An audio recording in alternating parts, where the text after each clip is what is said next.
আকাশে এই সুন্দর মেঘ দেখে তোমরা কি কিছু বুঝতে পারছো? তোমরা না বুঝতে পারলেও আমি ভালোই বুঝতে পারছি আজকে ঠিক ঝড় হওয়ার একটা আশা আছে।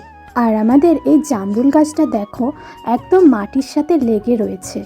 যদিও এই জামরুলগুলো পাড়ার জন্য উপযুক্ত টাইম এখনো আসেনি। গাছটা এত ভালো লাগে যে আমার মনে হয় ওদের সাজিয়েই রেখে দিই। যা ভেবেছিলাম তাই। দেখো, বৃষ্টি এসেছিল কাল রাত্রে। পরের দিন সকালে আমি গিয়ে দেখলাম অনেক জামরুল এরকম মাটিতে পড়ে নষ্ট হয়ে গেছে। তখনও কি বুঝতে পেরেছিলাম যে এই রকমটা হবে? যদিও জানো, একদিক দিয়ে খুব ভালোই হয়েছে। এই গরমকালে অনেক গাছই রয়েছে যারা জলের অভাবে ভুগে, আর কারোর ক্ষতি হোক না হোক এদের খুব সুবিধা হয়েছে জলটা পেয়ে। আর আগের দিনে এই গাছটার নাম তোমাদেরকে জানতে চেয়েছিলাম। এটা আমাদের এখানে অনেকেই কাগজ ফুল নামে চেনে। আসল নাম হলো বেগুনভেলিয়া। তোমরা কমেন্ট করে জানাও কোথা থেকে আমার ভিডিও দেখছো।